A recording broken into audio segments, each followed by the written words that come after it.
geachte Rektor, geachte Burgemeester, dames en heren, studenten. Ik zou u graag heel hartelijk willen bedanken voor de uitnodiging om hier vandaag aan de Universiteit van Gent te komen spreken over recent ontwikkelingen in Europa. Als u met mij toestaat, zal ik nu over naar het Engels.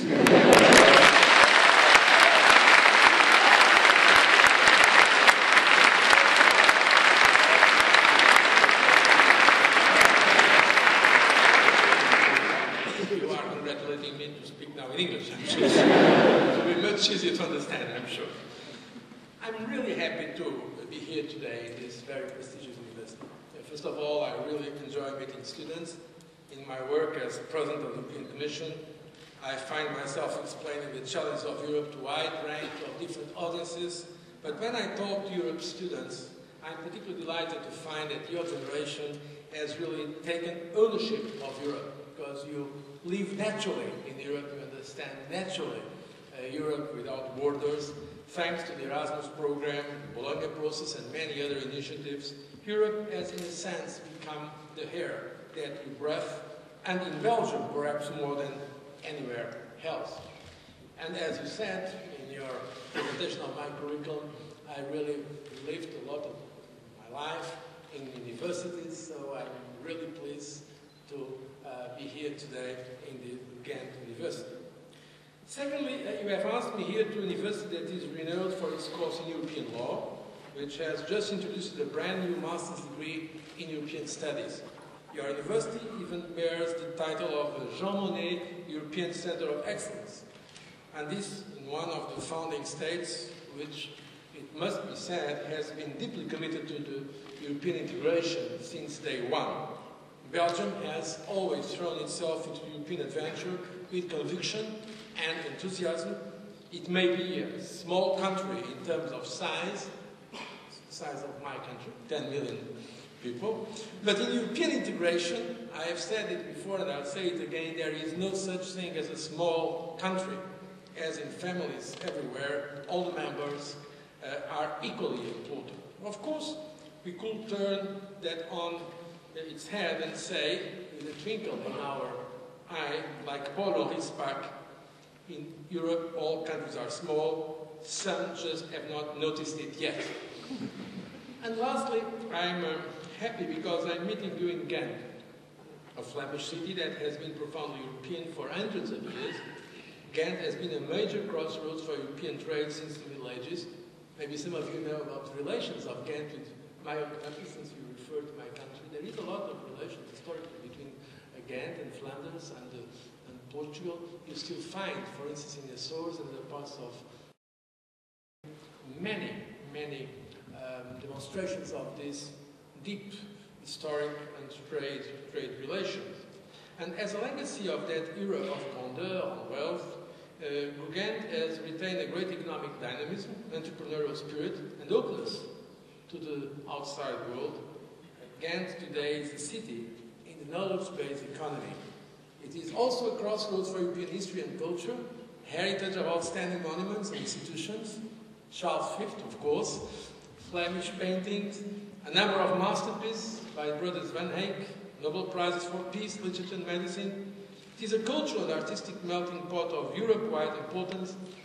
Personally and privately, I visited several times the SMAC, which is a very impressive museum, very well known all over Europe, for those who, like me, love contemporary art.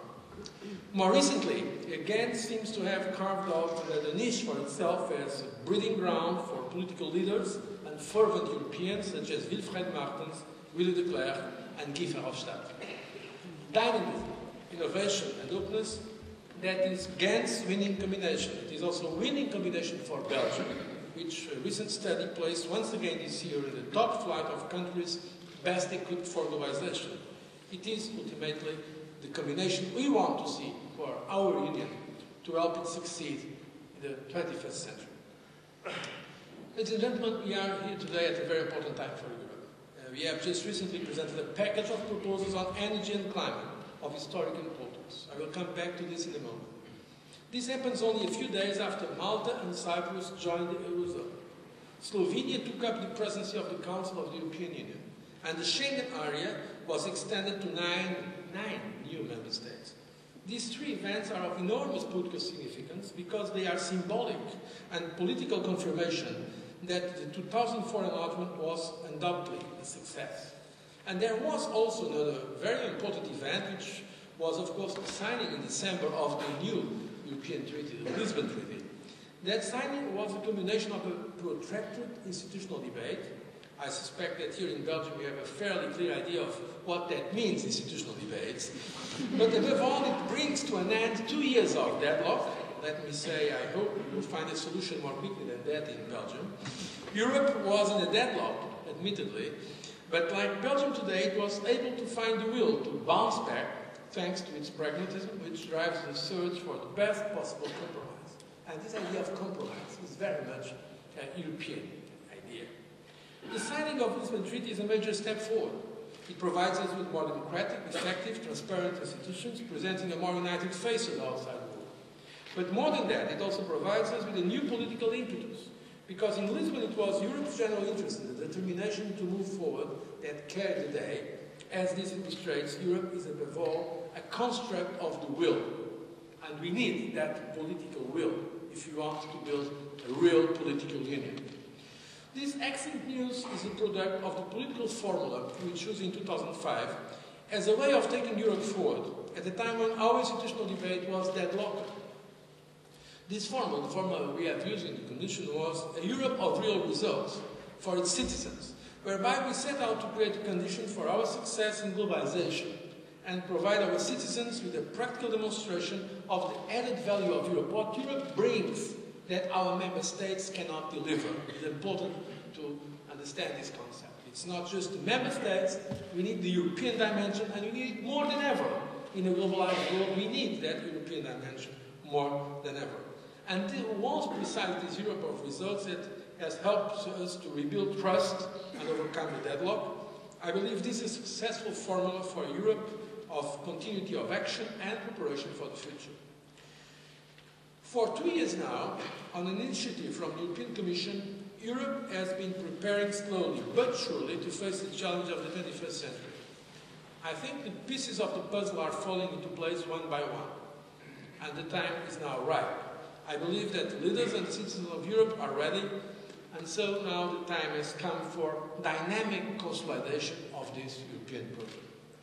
The European Union must look more closely at the major questions for the future: climate change, energy, immigration, demography, education, innovation and research, and this against the background of economic reform. Europe has decided to do so by going for the winning combination I mentioned just now: dynamism, innovation, openness. In a global environment, greater dynamism means opening up our economies and modernizing our social models, while at the same time, of course, preserving the special nature of our European principles of solidarity and social welfare. The Lisbon Strategy for Growth and Jobs is starting to bear fruit. 6.5 million jobs have been created in 2 years. 5 million more are expected by 2009. The unemployment rate is expected to fall below the 7% mark, its lowest level since the mid-80s. Productivity has increased. Public deficits have fallen sharply. Our single currency protects the European economy from external shocks. And the economic and social modernization of the Union requires innovation. In other words, our aim has been to provide a boost to all aspects of the knowledge economy: education, lifelong learning, and research. We want to build on the positive start we made in 2007 and the next cycle of the Lisbon Strategy for Growth and Jobs. We aim to encourage member states to invest much more extensively in human capital. The Commission is also proposing, for example, that work should begin in an area that is for me very important, what the Commission has called the creation of the fifth freedom of the Union, not only the classic four freedoms, but also the free movement of knowledge, through the setting up of a genuine European research area to speed up innovation and open it up to the largest possible number of Europeans.